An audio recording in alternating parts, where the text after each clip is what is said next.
How can you make money on an Airbnb without owning the property? In this video, I'm going to show you exactly how that works.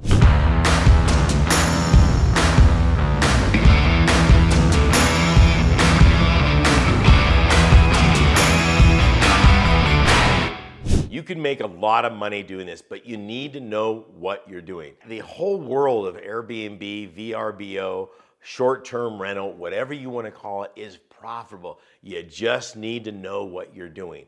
Just putting a sign out front isn't enough. In this video, I'm going to show you exactly how to acquire a property, get it under contract without actually owning it, and renting it with profitable money coming in every single month. You're gonna love this, so stick around. Now listen, I love your support, and I really wanna thank everybody that's hitting those like buttons, hitting the subscribe, doing all that. Without you, seriously, we don't do this, okay? And that's what drives us. If you like this content, go ahead and make that happen. Hit those like buttons, subscribe, and more importantly, if there are any questions in this, go ahead and type those in there. I'll answer those as best as I can and get you the resources that you need to be successful. Okay, let's just talk about Airbnb. Airbnb is actually not new, okay? I had my first short-term vacation rental, otherwise known as VRBO, vacation rental by owner type of deal, back in 1998 or 99. I can't remember what year. It was in Napa, California. And when it first came onto the scene, I'm like, oh, this is making a lot of sense. What happened is I had redone like a 100-year-old property down in downtown Napa, California, and we had bought a bigger piece of property. I literally was living in this property. It was a funny story. While we were rehabbing this property, it was so old, we were tearing down the walls in the kitchen, and literally our eyes got really big because we realized that the kitchen or the wall didn't have, it wasn't a 2x4, wall. I mean, it literally was, 1 by 12 redwood panels that were holding up that whole side of the house. I mean, we were scrambling to get 2x4s just to brace it up there so it wouldn't collapse. It was a fun project. I mean, we had so much fun with that property, clawfoot tubs, the whole 9 yards. But we loved this property and didn't want to sell it. And so we had heard about this thing called VRBO, vacation rental by owner. Okay, kind of like a bring your own beer, if you will. So we put it out there and made it happen. We were one of the first 3 in all of Napa County to do this. I've got a ton of experience with this. Now, in the interim, there's Airbnb have come out. Somebody bought VRBO. It's still around. Not as popular as Airbnb, but it's still available out there. But I know a lot about this subject, okay? So there's some things you have to understand before we get into getting the property without actually owning it. First of all, it's got to be a place where people want to go, okay? You heard it, well, Napa, California. I think we all know what we're talking about there. It's the wine country.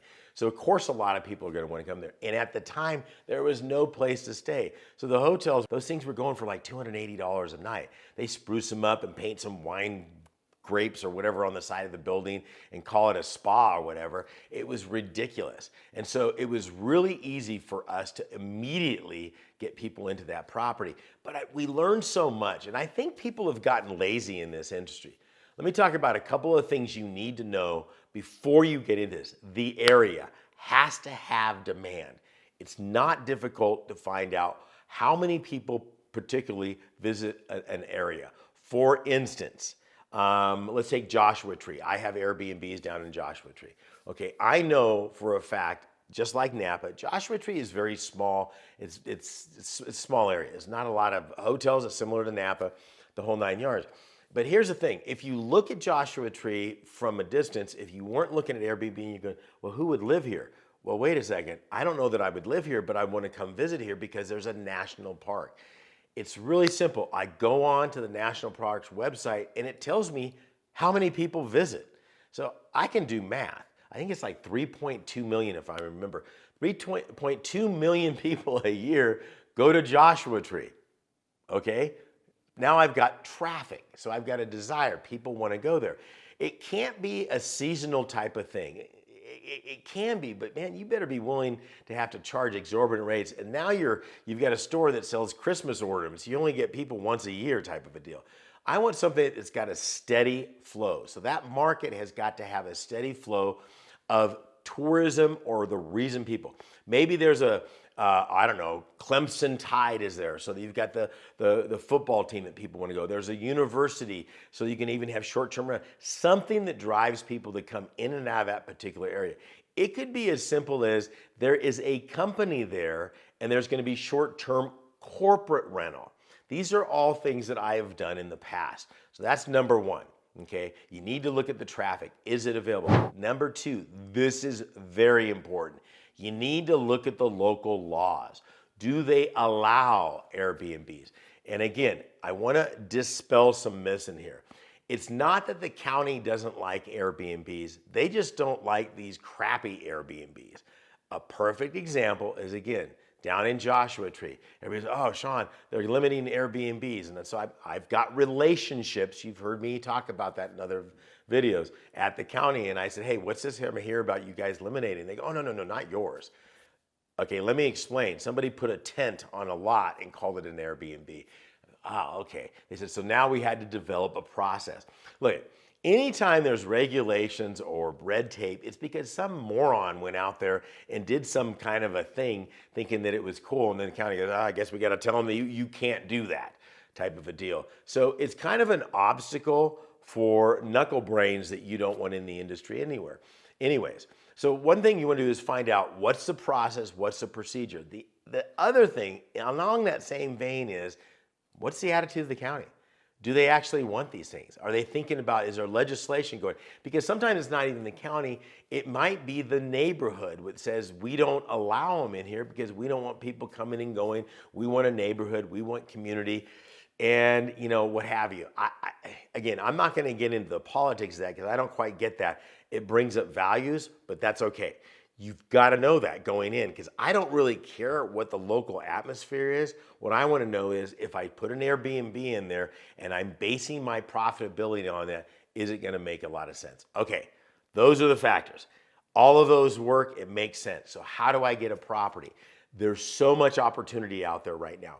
Let's say that I have a distressed property. Let's say it's in a $350,000 area. This is happening a lot right now. You've got this situation where baby boomers are getting older. Okay, this is happening more and more. Keep your eyeballs.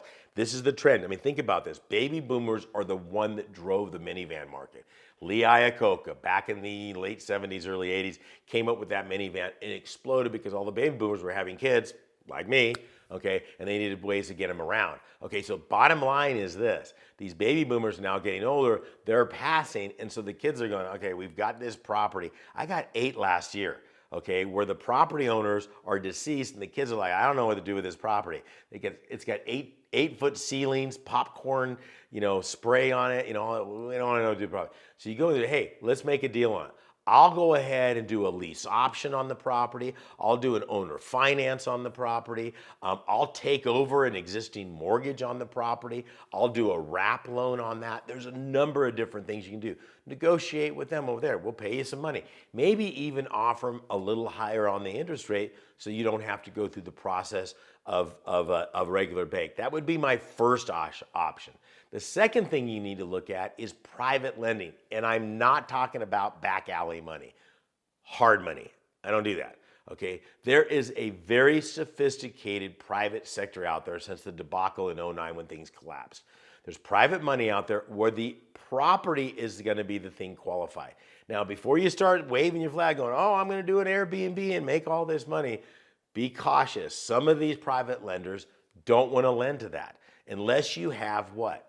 Experience. Okay, so you might have to get a few of these before they can say, hey, this person knows what they're doing. They know how to pick an Airbnb. Okay, these are the ways you want to make that happen. But the first thing before I start negotiating, I want to make sure that neighborhood, like you said in the very beginning, or that area, that county is allowing these things. Now I can go in there with my numbers. Okay, my numbers are going to be very easy. Once I go into Airbnb and VRBO, I want to look at that particular area, how many rooms, what have you, and how much are they renting for, okay? And then you can dig in there. If you look inside there, they'll tell you occupancy factor, how long, what their seasons is. Do your research on this. This is gonna make either a great Airbnb or it's gonna be a pain because you're not gonna hit your numbers. Here's the other thing. Always cut your numbers. So for instance, I'm in an area that has a very high occupancy factor in one of my particular, I've got 3 Airbnbs in this area. And I'm looking at this going, this is fantastic. Oh, everybody's like, takes that number and goes, there's an 85% occupancy, and they start multiplying that by 85%, and they're going, oh, we're gonna make all this money. Stop, okay?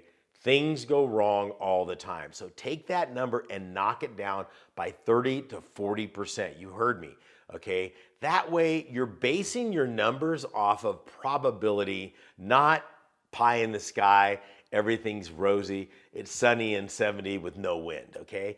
Things happen all the time. Water heaters break, rules change, whatever that might be. If it's good at 60%, it's gonna be great at 100%, okay? That's the way you wanna look at these. You can tell I'm passionate about these. You can make a lot of money at these if you do it correctly. Finding the property and negotiating a deal and getting somebody to take this thing, fix it up, make it nice is key. I've got other videos on how to keep them rented. We'll get into that later. But look, I got brand new videos on all this training right now. If you want information on this and other matters, go down to higginsmethod.com, click on that, fill out the information. I got a brand new book I'll send you out for complimentary just for filling out that information. This is Saen Higgins saying, hit that like button, subscribe button. God bless you. Good luck.